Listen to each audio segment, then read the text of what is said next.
You're listening to the Greeks Gridiron. Now here's your host, Ethan Haristadoulou. Good afternoon, everybody, and welcome back to the Greeks Gridiron, and a happy Friday to you all. Today, as we do every Friday, coming off the heels of Thursday Night Football, we're making predictions for all the games that we'll be able to watch on Sunday. As always, a reminder that the Monday Night Football preview will come out on Sunday. I try to get those Monday Night Football previews out before kickoff at 1 p.m. Eastern, so I believe, 12, 11, 10 a.m. Pacific time for those of you on the West Coast. But just keep that in mind. I always try to get the Monday night game out on Sunday for you all, just because I would like to know a little bit more about the game before making a prediction on it. So, as always, I invite you all to comment down below. Let me hear from you, your thoughts on all the games, maybe just a game or two that you're keeping your eye on. And a reminder, there is no betting advice going on here. I'm not a gambler. I'm here to talk football with you all and just predict,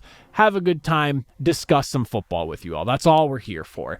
We got the W with the Bills last night, obviously. Dolphins doing a heck of a job keeping the game close, not getting the doors blown off of them like some people were predicting, myself included in that. And honestly, they did exactly what I felt like they needed to do. Run the ball, limit Josh Allen's possessions, and just limit the damage he can do. So tip my cap to the Dolphins for that one, but we start with the W on the week. First game we will dive into, we'll start off with an NFC South clash-up. We're going to take a look at the Falcons and the Panthers here.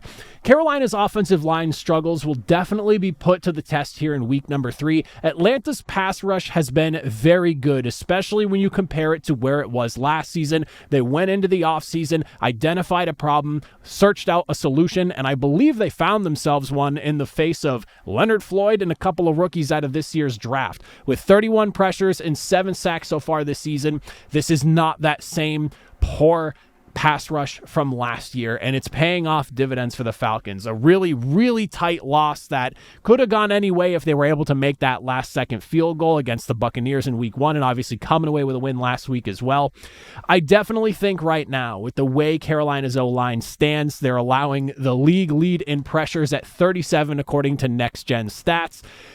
This could be a problem for Carolina. It has not been perfect for them offensively so far this season. And you couple that with the fact that Atlanta's ability to lock down the pass has been pretty ferocious for the most part here. They're allowing just 139.5 yards per game through the air, which is good for second best in the NFL. And if you look at what's going on in that secondary, how good all these players are, and like a rookie standout in an Xavier Watts who's producing as a third-round selection big time for this defense here, Carolina's definitely going to have their hands full, and I am really worried about it. And then on the defensive side, when you look at Carolina here, something that I'm kind of concerned about that was a big issue last year that doesn't really look like it got much better so far in the first couple of weeks of the season is going to be their ability to stop the run. Atlanta's offense loves to run the football. The offensive line's been getting serious push up front. They're able to do some damage. They, of course, have Bijan Robinson and Tyler Algier right behind him. They are an excellent 1-2 punch that complement each other really, really well, but they're averaging allowing 5.2 yards per attempt on the ground, and again, 141 yards per game. It's better than where Carolina was last year, but not nearly where it needs to be even considered a solid run defense, let alone a good run defense. So I have a lot of concerns with Carolina right now. There's just nothing really looks like it's going their way. Division rival clashes always pose a little bit of a different air to them. Games are always a little bit tighter, but I'm very, very low on Carolina right now, and I have the Falcons with a handed victory here, 27-19. I do think that Carolina will find their way to put some points on the board here, but through 2 weeks of play, Carolina was not in it very much, if at all, against Jacksonville week 1. And if it wasn't for Arizona's secondary basically falling apart in the second half of last week and opening things up for the passing game for Carolina, I don't really know if that game was as close as a scoreboard wanted you to believe, come things being said and done between them and Arizona. So give me Atlanta, 27-19, pretty handed victory, moving to 2-1. The next game we'll take a look at, though, we're going to move into a game that I don't quite honestly have a real ton on because I think it's a pretty straightforward answer as to who's coming out on top. I would be very surprised to see the Green Bay Packers lose this game, even if it is on the road in Cleveland. Anything can obviously happen. Any given Sunday is a very real thing, but this is one of those, if you're looking for like a sure bet kind of thing, like this feels like that kind of game. Cleveland can always upset. And if they were able to do so, I do think it would be courtesy of their defense, because for what it's worth and the struggles that we've seen from Cleveland so far this year offensively, their defense has been pretty good. Currently, the only defense in the NFL allowing under 200 yards of offense per game right now. They've had a really strong 6 out of 8 quarters on defense. The second half obviously got pretty ugly against Baltimore, but overall, they've been pretty good. They haven't forced any takeaways, and that is something that in this game, like I said, if you're going to win this football game, it's going to have to come off, I think, the back of your defense. You're going to need a takeaway or two against the Green Bay Packers, who are doing an excellent job taking care of the football and finding their way, if not to the end zone, to get at least 3 points on the board. So it's got to be through their defense. That being said, like I was mentioning, Green Bay's offense, extremely efficient with everything that they're doing here, from third down to scoring every other drive, essentially. 6 of 9 converting red zone trips into touchdowns. The offense has yet to record a turnover so far this year as well. And this is all while playing 2 playoff-worthy opponents, so it's not like this is coming away against poor opposition. They played both the Commanders and the Lions so far this year, and they've looked really good doing so. So I like the Packers. Heavy win for them, 30-16. I think similar to kind of how things shook out last week. Maybe the defense keeps the game tight early. Packers pull away in the second half. But unfortunately, this kind of feels like what the Browns season is going to look like. I'm not super high on them, and it's unfortunate because, like I said, defense over there in Cleveland's not too bad by any means, but the offense is just kind of a mess as things currently stand. So give me the Packers 30-16. Switching gears to a game that moves into the AFC South. This one's tough because both of these teams are coming off of game-losing drives to cap off their Week 2 matchups, and the Jaguars' loss, I would argue, is definitely uglier than what you got from the Houston Texans, who basically lost in the waning seconds. Their defense was absolutely tearing it up in that matchup, whereas the Jaguars, you had the Bengals dead to rights. When Joe Burrow went down, you should not be losing that football game. And the fact that Jake Browning, on top of that, after coming in, managed to throw 3 interceptions in that game and you still didn't come away with a victory, kind of problematic in my eyes. And it has me a little bit worried about where this Jacksonville Jaguars team might actually be going this season. I'm not saying that they're sunk with Liam Cohen as head coach or anything like that, but just that's not a good-looking loss, in my opinion. Now, here's the deal. The big thing with Houston, the O-line, and I feel like this is something that I've been talking about every single week. I've been talking about it a lot leading into the regular season itself, and it's not really getting any better, and I don't really know what the answer is for Houston right now in making things better, because there's not really a ton you can do. C.J. Stroud's already been sacked 6 times, and he's seen the 10th highest pressure rate so far this season. Jacksonville themselves, pretty solid team getting after the quarterback, about average or so when it comes to generating pressure. They got 4 sacks on the season as well, and I really like Josh Hines-Allen and Trayvon Walker coming off the edge, so I could see that posing a bit of a problem for Houston and disrupting the offense, which has basically been the key to the last 2 losses that they've had. Is unfortunately, CJ Stroud does not look comfortable in that pocket in the slightest, and it almost feels like he's regressing and making bad mistakes. Like, you think of the pass that went straight to Levante David that, and for unbelievably somehow Levante David did not pick it off towards the tail end of that game against the Buccaneers. That is a recipe for disaster long term. You're forcing who looked extremely good and talented first season, second year. I don't even know if you could say it was regression, but things around him were not working well with the offensive line, and it does not seem like it got better this year. It's a problem, and it needs to get resolved sooner rather than later for not only the Texans' sake, but CJ Stroud's sake overall. Jacksonville, on the flip side, they have some similar issues that they are kind of dealing with. Obviously, their big issue, the fact that Houston employs Danielle Hunter and Will Anderson Jr. as their starting edge rushers, and both those guys having 2 sacks apiece. They are arguably the best pass rushing duo coming off the edge in the NFL, and with that in mind and how disruptive they could potentially be in this game, because Jacksonville's offensive line, I don't want to say it's bad, but I'm not going to sit here and act like it's the best either. It's somewhere in the middle there. Could be a problem, and it could disrupt an offense that's already having a hard time getting the ball to their playmakers here. Derek Stingley Jr. and Kamari Lassiter are a pretty solid combo at cornerback so far. Derek Stingley Jr. is looking like one of the best cornerbacks in the NFL right now in his own rights. And while Lassiter has struggled a little bit this season, according to Next Gen Stats, 7 of 7 with balls coming his way allowed and 2 touchdowns on top of that, does need to get cleaned up. Play needs to get a little bit tighter on his end. However, Jacksonville has had a really tough time not only getting the ball in playmakers' hands, but even just getting Brian Thomas Jr. to make a reception. Pro Football Reference has him credited for only 3 drops as it currently stands right now. It kind of feels like it's more than that, but maybe it is only 3. If not, if that number's wrong, I think it's only like, it would be 4, maybe 5. Like that just number felt a little bit low for what feels like I've seen more drops from Brian Thomas Jr. then. That being said, 5 receptions on 19 total targets. The ball is going his way. They're just having a hard time getting the ball in his hands and for him to make that reception.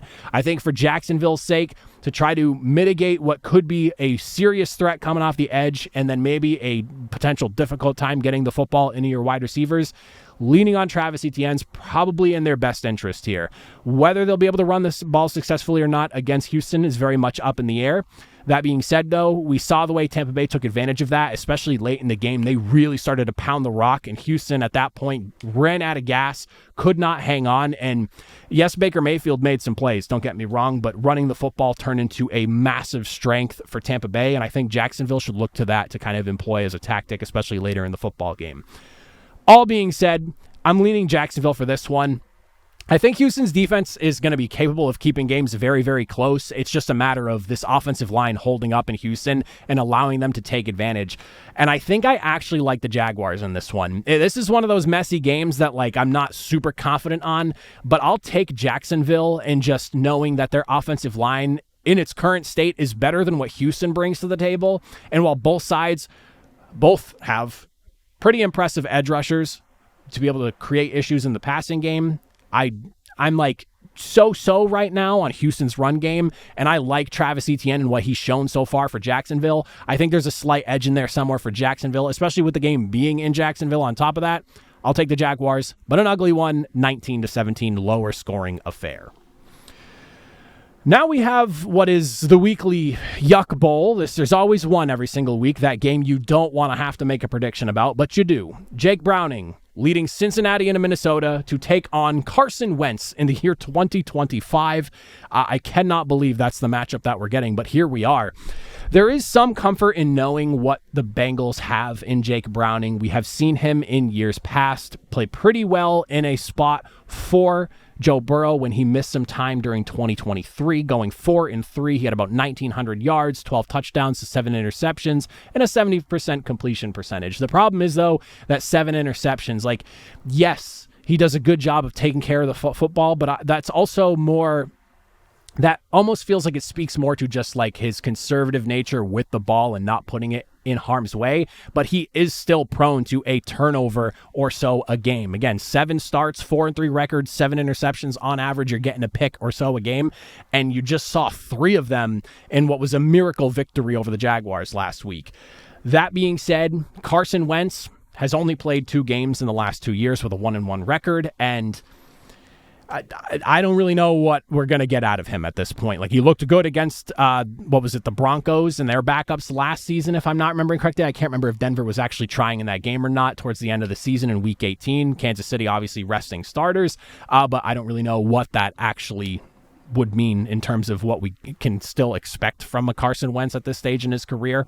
I do think a big concern I have for Cincinnati, though, is how their offensive line holds up against Minnesota. Brian Flores loves to dial up the blitz. He loves to bring that pressure. Minnesota already has 5 sacks this season. Cincinnati themselves, allowing 6, have been prone to letting guys get by them and get after their quarterback, and in partially a reason why maybe we don't have Joe Burrow in the fold right now for the Bengals. So Cincinnati could look to try to maybe run the ball and, maybe add a little extra to the rushing total overall. Minnesota's actually been getting pretty diced up on the ground, so there is an opportunity there. 119 yards allowed in week 1, 218 yards allowed in week number 2. So lean on Chase Brown, challenge the Vikings run defense, see if their run defense really has taken what is a pretty large step back so far from what they looked like last year, and maybe take your advantages there. I just don't really know if I want to challenge the pass rush of Minnesota with a Jake Browning behind that offensive line.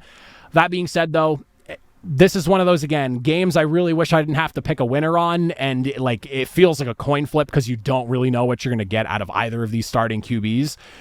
I'll take Minnesota because they're in Minnesota, and that's kind of where I stand on that right now. So give me the Vikings, 2018. This is a coin flip contest here, but I'll lean Minnesota for the home game advantage.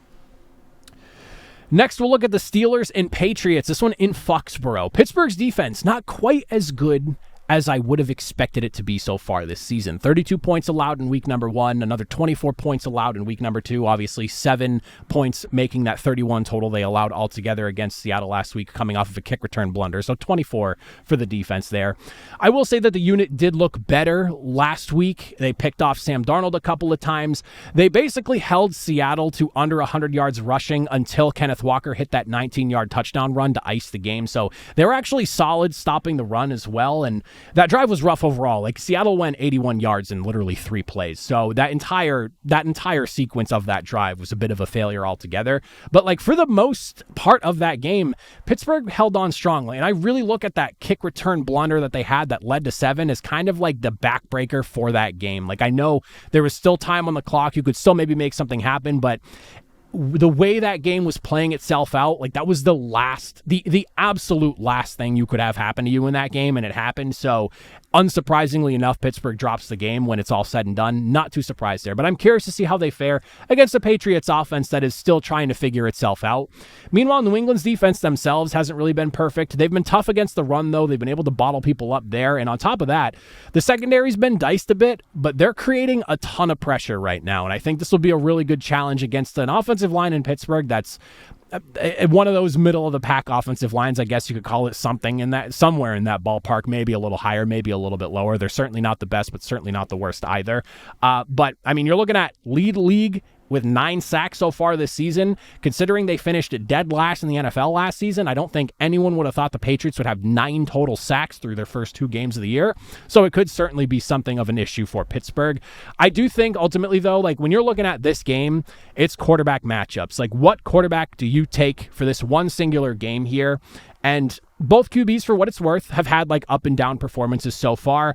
I would say maybe Aaron Rodgers gets a slight hair of an advantage in that conversation there as far as performance overall. Like, I don't think his performance against Seattle was really bad. At the ending, it got kind of ugly, but like overall, up until, again, that kick return blunder, it was fine. It was fine. Like, not great, but not bad either. And I will say that when you try to like divvy out advantages to both sides here, you look at the skill, talent offensively, I would give the advantage to Pittsburgh. The fact it's in Foxborough, yeah, sure, you give that edge to New England. Pittsburgh has a tough time in New England, historically speaking, so there is that as well. And I also think that the way Pittsburgh plays defense, you're going to get creative blitzes. They're going to try to confuse Drake May. He still has less than even a season's worth of starts under his belt. There's plenty he has not seen as an NFL quarterback yet. And if I had to pick a guy, or a defense rather, to challenge Drake May at the utmost highest of levels when it comes to creativity with blitzes, it's going to be Pittsburgh's defense and what they do there. So I like Pittsburgh by a slight hair, but I like them 24-20 here. This is a lower scoring contest. I don't think you're going to get a ton of points. It feels like a lot of people are expecting a lot, and I don't know if both the offenses have shown enough to make you think that. And on top of that, both these defenses, while they have struggled, I think might be slightly better than where they've currently, or like what they currently have shown as far as statistics are concerned. So I think this one actually goes a little bit lower scoring than what I'm seeing some people anticipate, but I like Pittsburgh 24-20. Now this one I've been looking forward to. We have ourselves a rematch of the divisional round in the NFC last season as the Rams go into Philadelphia to take on the Eagles. This is one of the most intriguing games of the weekend, in my opinion. I'm honestly genuinely surprised this game ended up in the early window. Like, this feels like, at minimum, one of those 4:00 games if you're talking Eastern time there, 1 p.m. if you're talking West Coast. That being said, the Rams were the only team that honestly brought a fight to Philadelphia during their playoff run last season. Like, you look at the way Philadelphia's entire playoffs went, they choked the life out of Green Bay 22-10 in that wild card round. Or was it the wild card round? Yeah, it was, because Detroit had the number 1 seed, yes. So choked the life out of Green Bay in the wild card round, and then proceeded to run over Detroit and Kansas City in blowouts. So, I mean, it's one of those things where... Or I'm sorry, they ran... See, I knew I said something wrong there. They ran over Washington in Kansas City. I was like, that doesn't sound right in my head. Ran over Kansas City. They ran over Washington. They had themselves a very dominant performance overall through the playoffs. Now, that being said, I feel like if you're going to beat Philadelphia, it's going to take a bit of a chess match. And if I had to take a head coach to win said chess match with the way Philadelphia is playing football right now, it's going to be Sean McVay.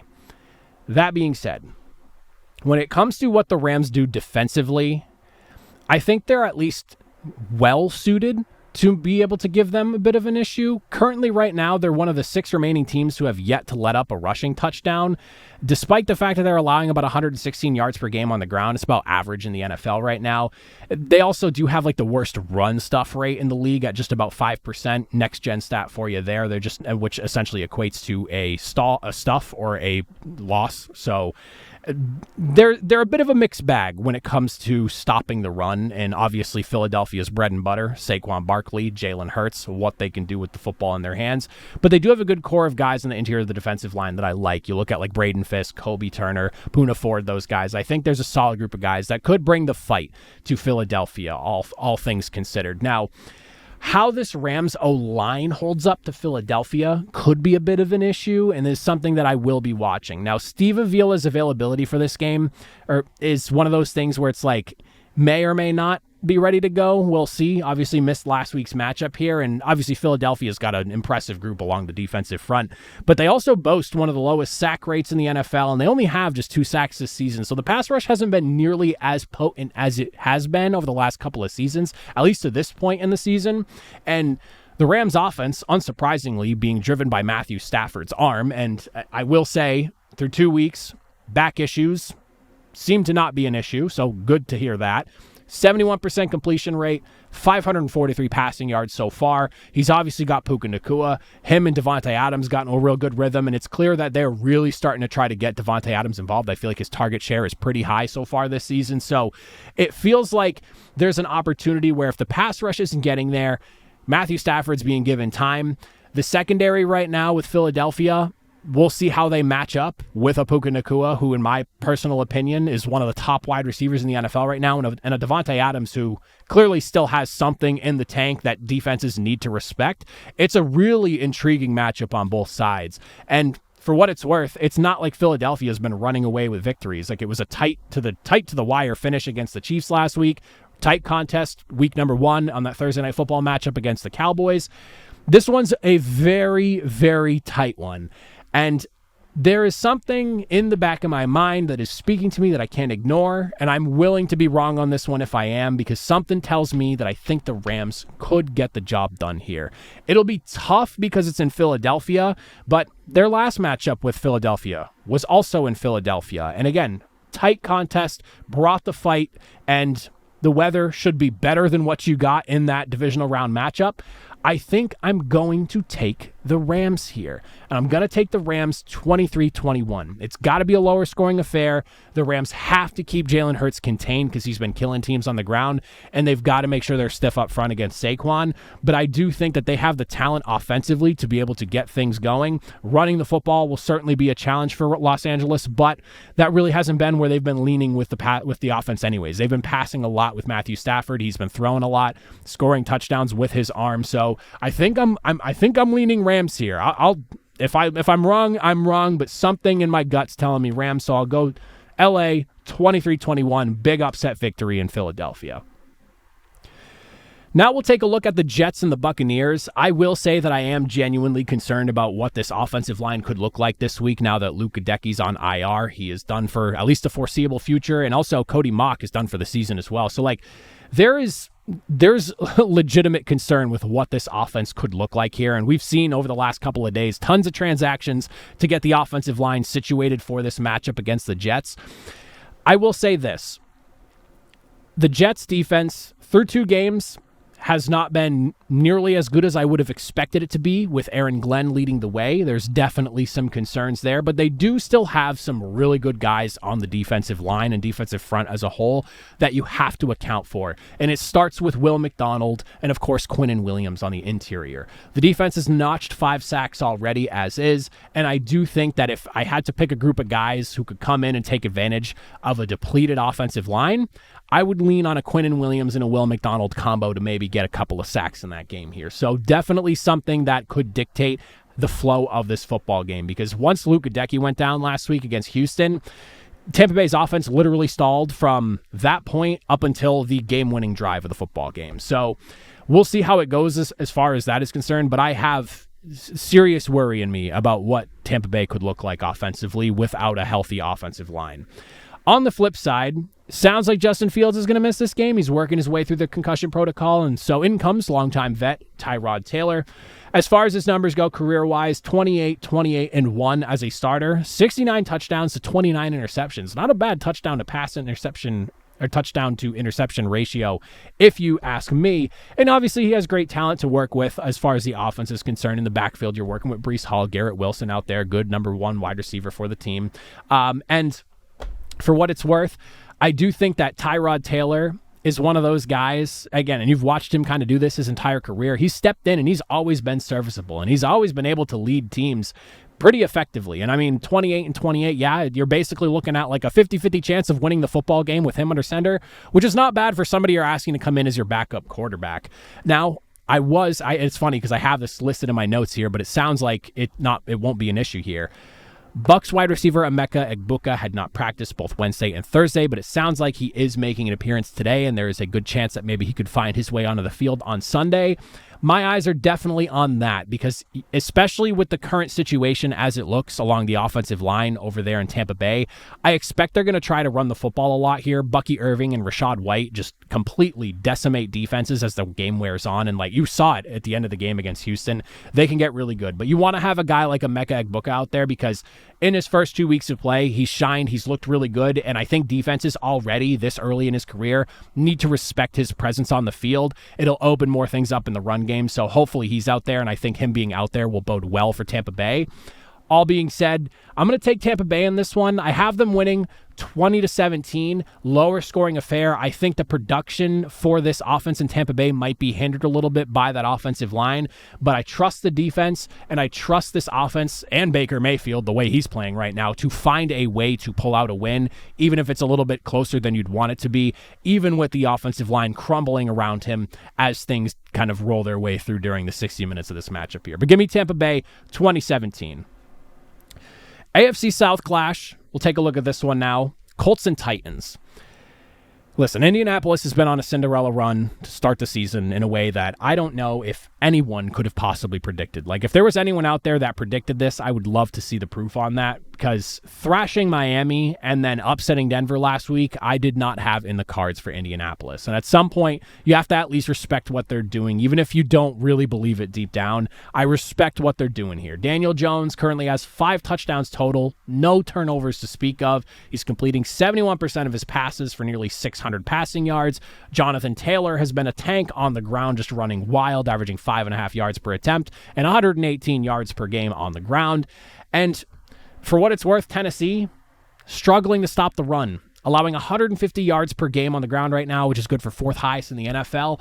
That could be a bit of a problem for them. Even if like Daniel Jones starts regressing back, even just slightly, Jonathan Taylor has been getting open in the passing game as well, but also just finding ways on the ground to torch defenses. And this is one of those things where if you can't stop Jonathan Taylor and things get easy for Daniel Jones, he's showing that he can take advantage of defenses.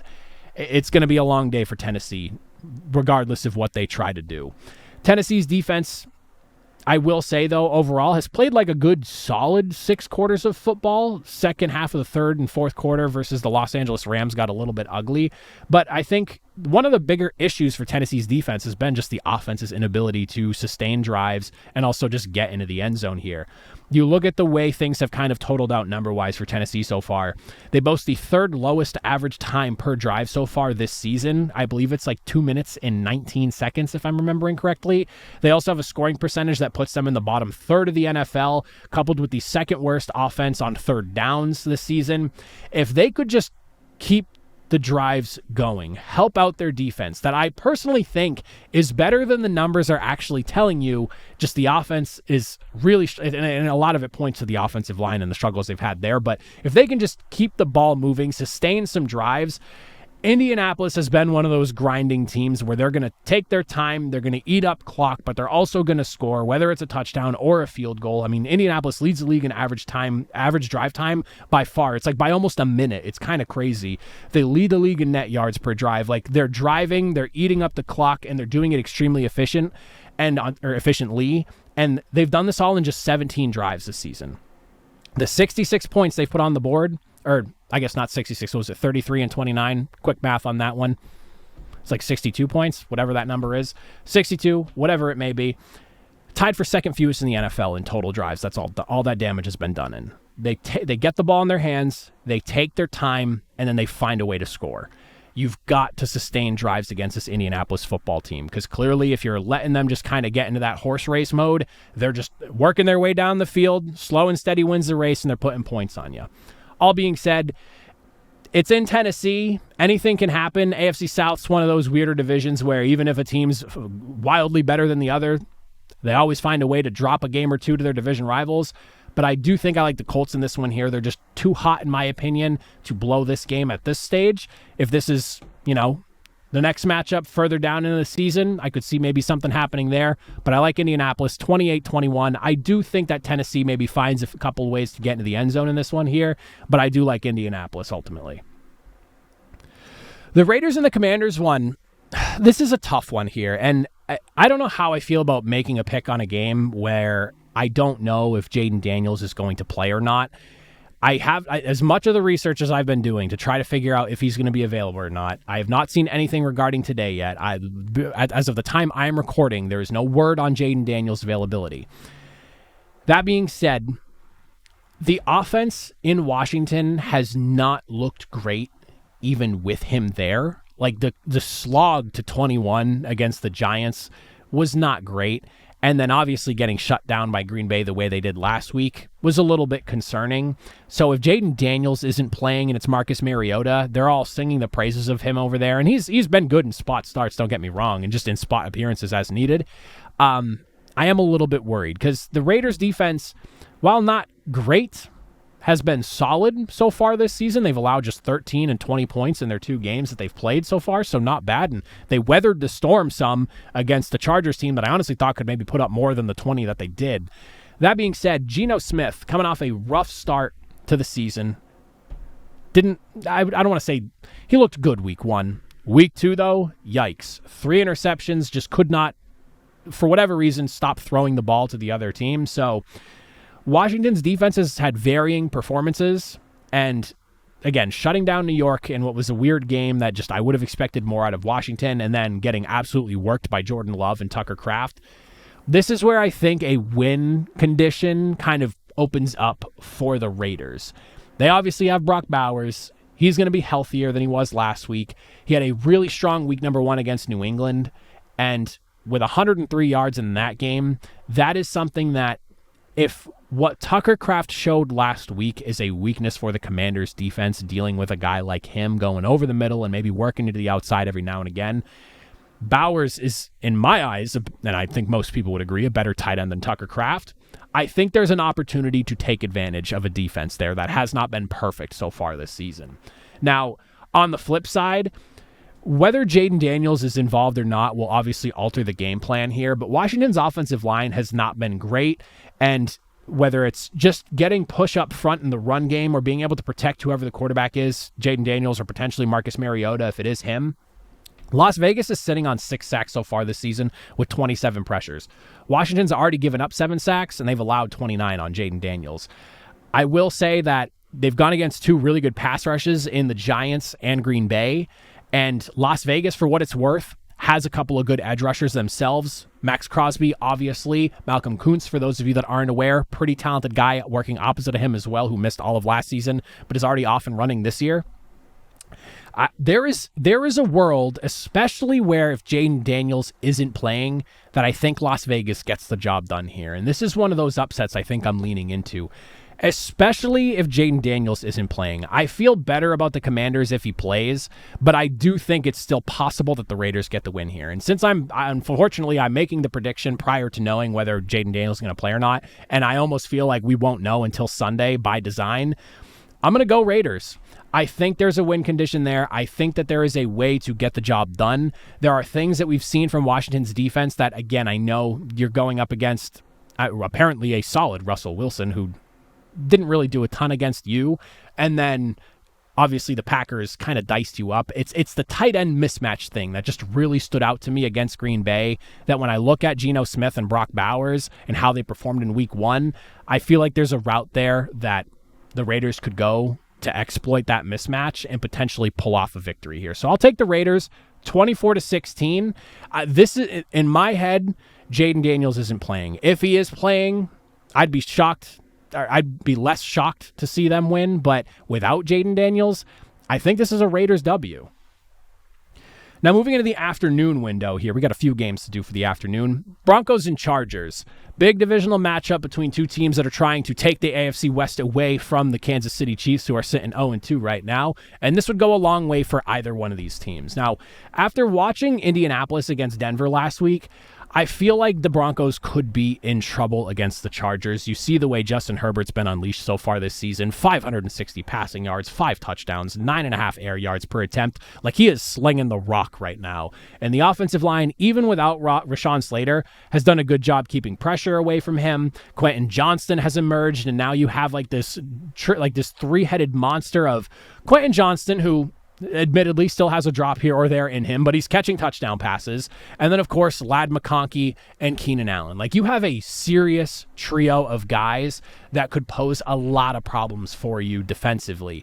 And then on top of that, I mean, Denver's coming off a game where they allowed 473 yards of offense. This was after allowing just 133 the week prior to Tennessee. Like, you would think it was two different football teams that were out there. And I do feel like the Chargers have the potential to give you some of the same headaches that the Colts were giving you. Now, granted, the run game from LA has not been nearly as impressive as what Indianapolis has, but Justin Herbert has looked unbelievable throwing the ball, and he's also killing defenses, taking opportunities running with the ball himself. So the the Broncos have their work cut out for them. On the flip side, for Bo Nix, this is something I'm a little bit worried about as well. It's been up and down for Bo Nix so far this season.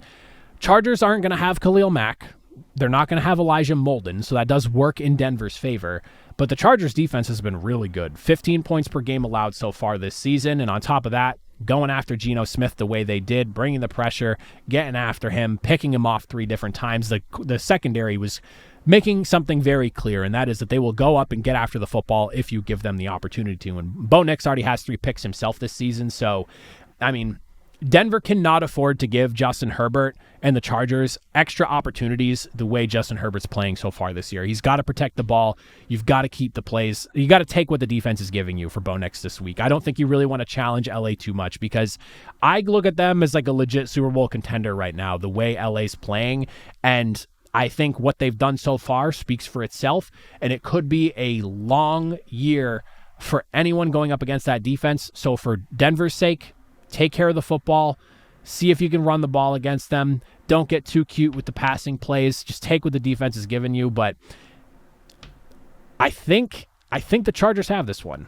I know that the game is in LA, and LA's never really a home field advantage. And I'll also be interested in seeing how many Denver Broncos fans show up and make it feel like a Broncos game or a Broncos home game. But I think the Chargers get the job done here. I expect a better performance from Denver, and I think it'll be close, but I like the Chargers 24-21 here. Saints and Seahawks. I will give credit to New Orleans for hanging on and fighting every week so far without allowing themselves to just kind of get rolled over. They have fought their way through each of their 2 losses that they have. Seattle's defense, though, presents a tough task for New Orleans, I will say. This is probably the best unit they've faced so far this season. Seattle allowing just 17 points per game. They've only given up 3 touchdowns so far this season. They also boast the best pressure rate in the NFL at basically 50%. So every other snap that a quarterback is taking back and dropping back into the backfield, he has pressure coming his way from somebody. And I'd say that their secondary matches up pretty darn well with the guys that they have there up against the wide receivers that you have in New Orleans. Like, I like Chris Olave, don't get me wrong, but that's about all you're dealing with. Meanwhile, the secondary that they're building in Seattle right now is looking good so far. So New Orleans does have maybe something they could prove in this game here, and I think the win condition for them is to just kind of disrupt Sam Darnold and make him make mistakes, because as we all know from Sam Darnold at this point in his career, if you make him uncomfortable, he is prone to throwing interceptions and making poor decisions with the ball. I think the way it stands right now, New Orleans, 8 sacks this season, mind you, tied for second most in the NFL. I think one of the more surprising numbers to look at after these first 2 weeks here. If they can come in, challenge Seattle's offensive line, which has actually been pretty good protecting Sam Darnold so far this year, and that was something I talked about a lot. Seattle's offensive line needs to be good this season for this team to have success. They've got to be able to protect Sam Darnold. They're bottom 3rd in NFL pressures allowed. only 3 sacks allowed as well, so they've been good. If New Orleans can come in and disrupt Sam Darnold, there is a shot to keep this game low-scoring enough that they could maybe upset and pull a win here. Spencer Rattler, numbers-wise, has actually looked like one of the upper third quarterbacks in the NFL. Weirdly enough, we're living in one of those weird places right now where an 0-2 team has these random really good numbers supporting them. That being said, in Seattle, this one's in New Orleans. Oh, no, it's in Seattle. In Seattle, I think I'm going to take the Seahawks on this one. 26-16. I think the Seahawks kind of cruise to an easy victory. This is one of those, like, get out to an early lead, just kind of choke out your opponent. Maybe they get some points here and there late. But I do think I'd be kind of kidding myself if I wasn't taking the Seattle Seahawks in this matchup here. This next one, I don't really know what to make of it because a lot of people like the over-under for this game, and I'm not a betting person, and I say that at the start of every single video, and I love to make that clear. I'm not a betting guy, but I do like to check a book every now and again for a certain game or two that I just need maybe some help trying to understand, and an over-under of 50.5 is kind of wild, and I get that. You just watch the Bears get rolled over by the Lions with 52 points put on them, and then the Giants somehow managing to put up 37 against Dallas's defense. I can see where that number is being like deduced from or coming from, but like Chicago's defense, at least week 1, looked solid. 3 sacks, pass rush was pretty aggressive, but then kind of disappeared in week 2 against Detroit.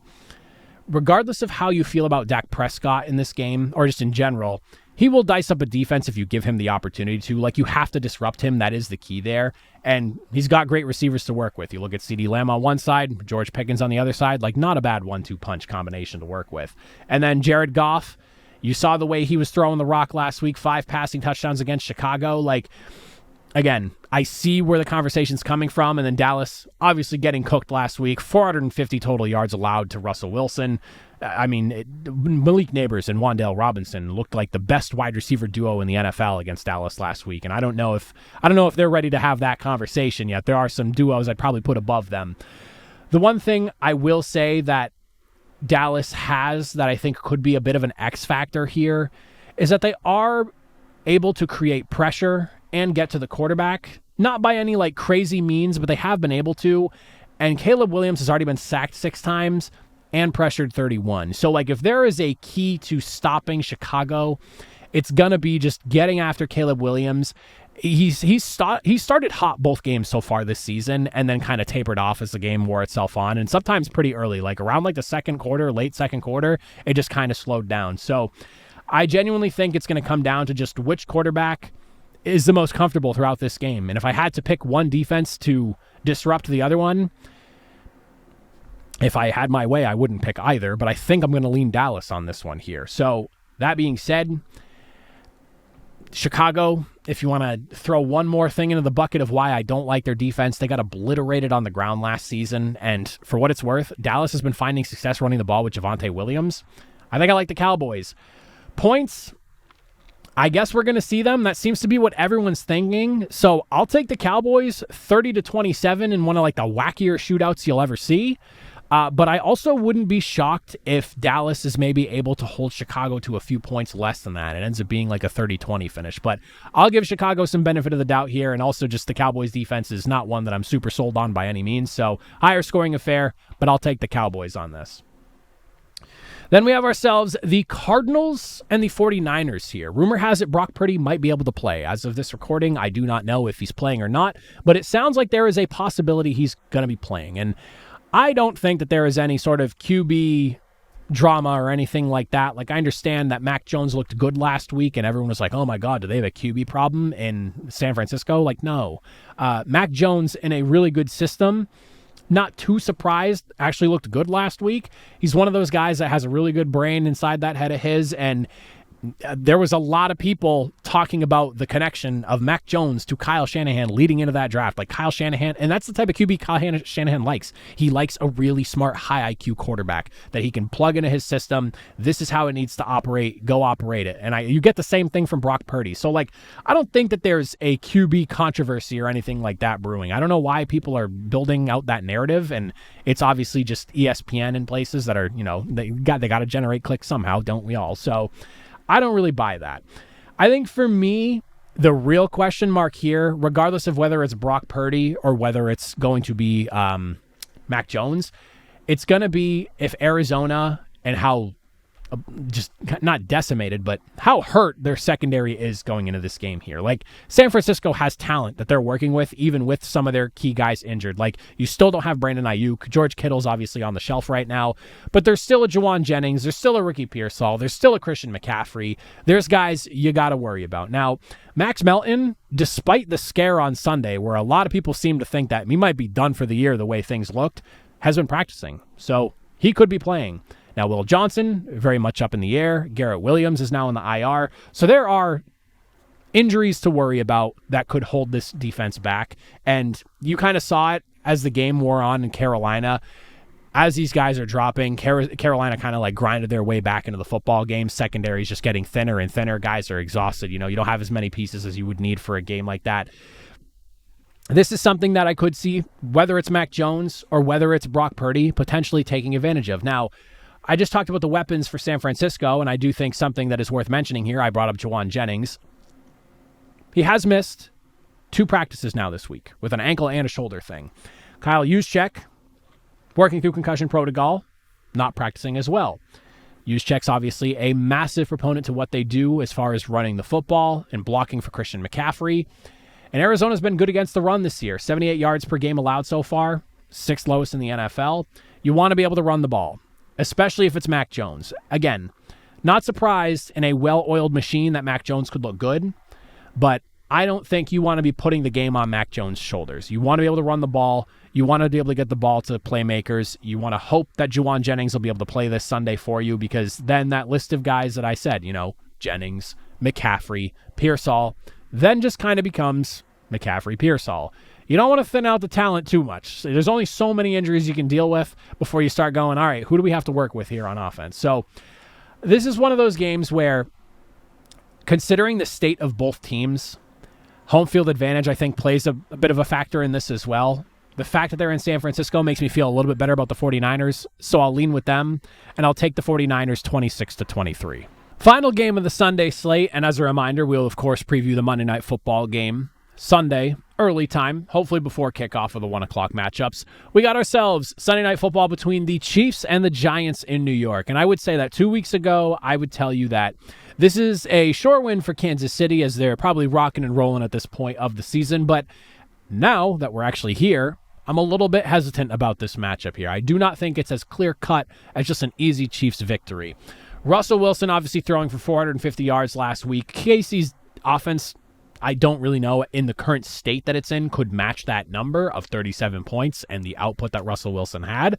That being said, I also don't think that Kansas City's defense is what we saw from Dallas last week, so I don't really think that's something that Mahomes and the offense is really going to have to worry about, but the point stands.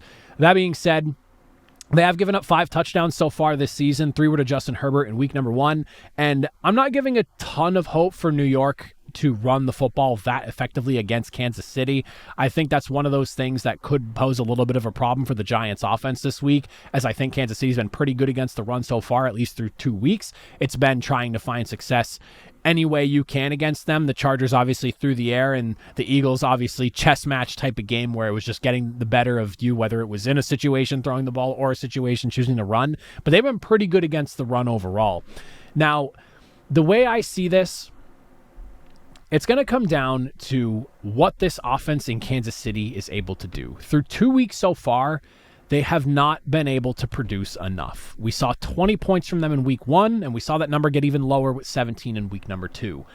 Now, all things considered, Mahomes has played fairly well despite this 0-2 start and lack of production on offense. Like, we've seen 445 passing yards, 123 rushing yards, so he's nearly at 600 total yards of offense, plus 4 total touchdowns with an interception. Now, if New York's secondary is as bad as it looked in week number 2, I do think if I had to take a quarterback, I could take Patrick Mahomes to exploit that secondary and get the ball in some of their playmakers' hands. Now, Marquise Brown, drops aside, has been pretty solid so far for them at this point in the season, and Travis Kelce is still a serviceable tight end. He might not be the Travis Kelce of old, but he is still Travis Kelce. He can still take advantage of a secondary that's maybe not quite where it needs to be and find those soft spots to get open and get the ball thrown to him. So that is something that I think is worth keeping in mind while you're looking at this game. I will say I have concerns about how Kansas City's offensive line holds up against New York.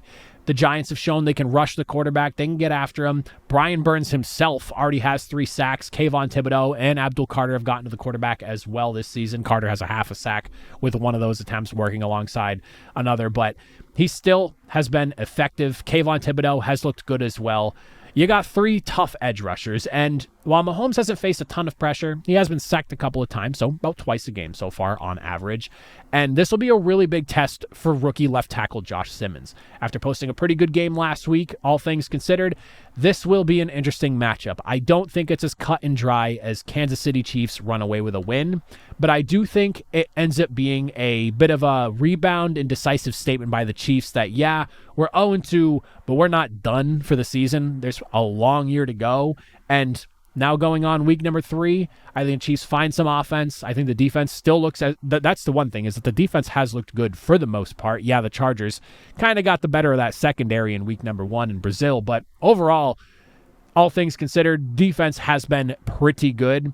Want to see some pressure from that defensive front. Want to see them make Russell Wilson uncomfortable, force him into some bad spots. But I do think the Chiefs get the job done, and they get a 27-19 victory. Comfortable, but not like we ran away and dominated comfortable, but a comfortable victory nonetheless, where the defense kind of steps up and puts the offense in good positions to score and take advantage of a secondary that has, again, not looked great so far through 2 weeks.